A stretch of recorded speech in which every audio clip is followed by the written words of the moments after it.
Hey, Laker fans, I just want to take a minute before today's video to thank you for subscribing to the channel. We just surpassed 15,000 subscribers, and I want to keep seeing this Laker community growing. So all I need you to do is scroll down and hit that big red subscribe button. Help us get to 20,000 before the NBA Finals. That's what we want to do. So go ahead and hit subscribe. Now let's get into today's video.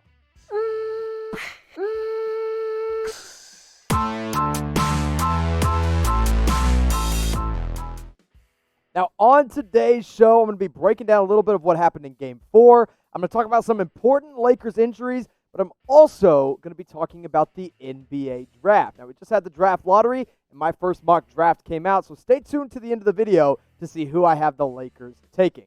Now, let's talk about Rajon Rondo, who has not played since the first round of the playoffs have started. He was supposed to be able to go in Game 3, and then all of a sudden he started experiencing back spasms. We saw him with a lot of pain on the sideline over there, and he did not play in Game 3 or Game 4. Now, he just cleared quarantine, so he's just gotten back into practice, but there's no word on whether or not he'll be available to go for Game 5. Now, that being said, it's not like the Lakers really need him right now. They just took a commanding 3-1 lead over the Portland Trail Blazers, but having his veteran leadership back on the floor would not hurt. Now, this year for the Lakers, nothing incredible, nothing super special, but he is putting up 7 points per game and 5 assists, also pulling down 3 rebounds and shooting a little better than 41% from 3. But a lot of the time, Rajon Rondo is more of a negative on the floor than he has been a positive. When you look at the true shooting percentages from the Lakers this year, Rajon Rondo has the worst one. 49.4% in true shooting percentage, followed by Markieff Morris, who obviously is very limited now, Quinn Cook, Kyle Kuzma, and Avery Bradley following behind. And not just the true shooting percentage, you also look at his turnover percentage and how often he's turning over the ball when he has it in his hand. He is higher than anybody on the Lakers at 20.8%, followed by Dwight Howard, which is baffling because he should not be turning the ball over that much as a center. And then LeBron James, which makes sense because he has the ball in his hand so much. And then Alex Caruso and JaVale McGee as well. So, yes, his veteran leadership would be very much a welcome sight to this Lakers team and to the Lakers bench. But do they really need him? Now, what I'm going to do, because you're probably going to be watching a YouTube ad break right here, is I'm going to make this the pinned comment. I want to know what you guys think. Does Rondo really need to play for the Lakers in round 1? Now let's talk about Anthony Davis, a bit more of an important player to the Lakers' success, and he's dealing with some back spasms as well. It seems to be everybody in the Lakers all of a sudden is getting back spasms. Not sure what that's about, but he played most of Game 4, or I guess I should say the first half of Game 4, and then third quarter rolls around, and Anthony Davis has to take a seat. Now, luckily for the Lakers, they were up by a ton, so it didn't really matter that Anthony Davis didn't play most of that second half. And then at shoot-around the next morning, at practice the next morning, they asked him, hey, are you all right? What's going on? Are you going to miss Game 5? He said, look, I'm going to be fine. I'm good to go. The back feels okay. So nothing to worry about there if you're a Laker fan, which is really important because this guy has been your best scorer all year long at 26 points per game, also been your best rebounder at 9 rebounds per game, also one of your most efficient players at 50% from the field, and I would say has been the best player for the Lakers the entire bubble. But even if he sits out, which I don't think will happen because he says he's totally fine, the Trailblazers don't have many big men that the Lakers need to worry about. Now, Nurkic has been really, really good.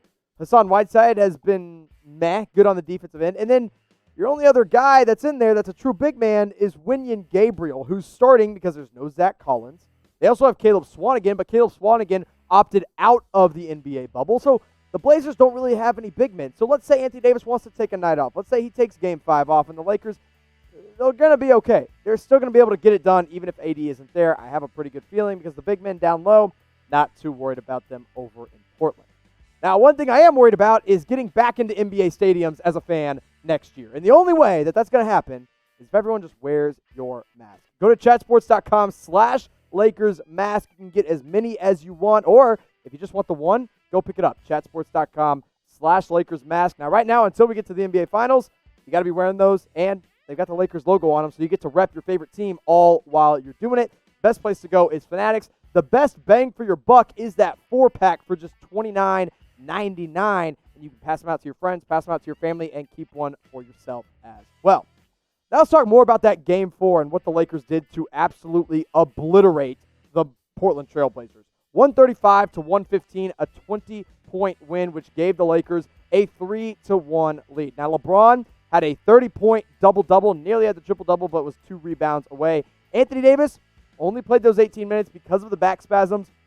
Still had a good game and scored 18 points. The Lakers went up 43 to 25 in the first quarter, and they never looked back. Now, for the Trailblazers, the offense wasn't bad. They had 8 players that scored in double digits. Yusuf Nurkic had a double-double, but Damian Lillard, who hurt his finger and then also had an injury in his knee in which he had an inconclusive MRI results after the game, was held to just 11 points. So take a look at the leading scores from that game for LeBron. Like I said, 30 points to go along with 10 assists in that game.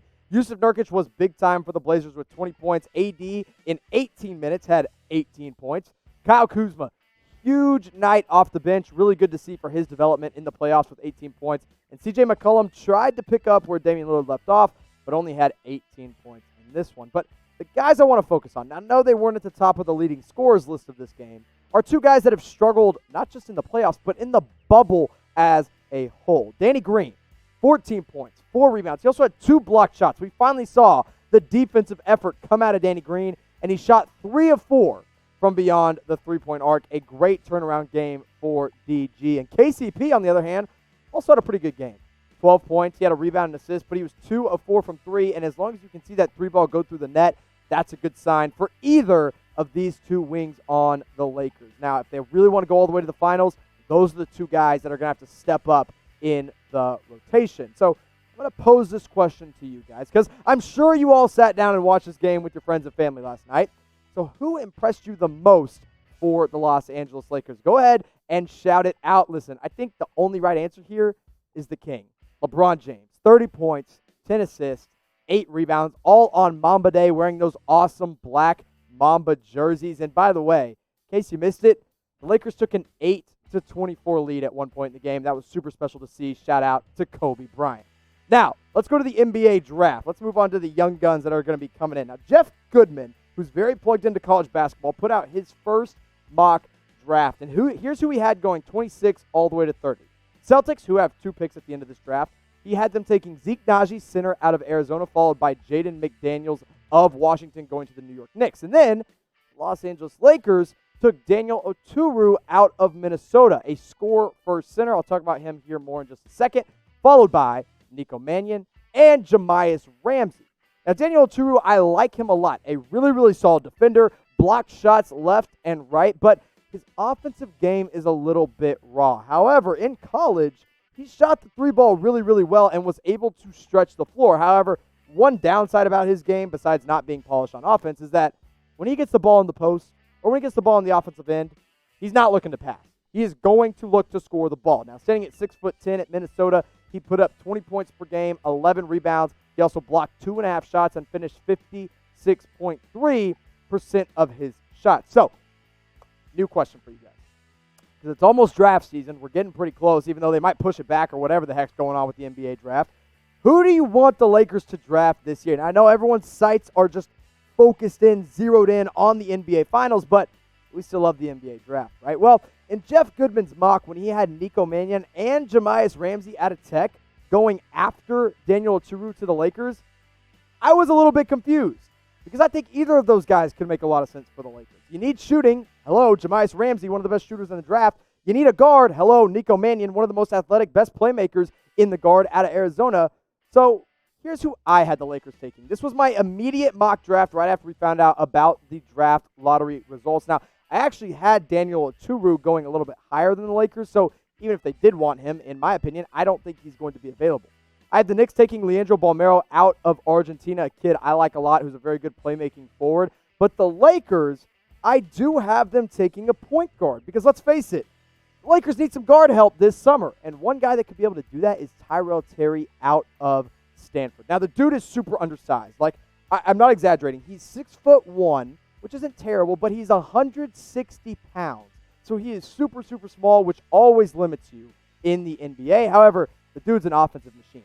He can score from anywhere on the floor. He's got that limitless range that everybody loves right now. And if he was a little bit taller, I think he'd be closer to a lottery pick. However, it's just not going to happen. Lucky for him, what he lacks in size, he makes up for in heart and hustle as he did at Stanford, and also basketball IQ, because, I mean, he went to Stanford, so obviously the kid's pretty smart. 14.6 points per game, 3 assists, and nearly 5 rebounds, which is surprising for his undersizedness. And then he shot 40.8% from beyond the three-point arc.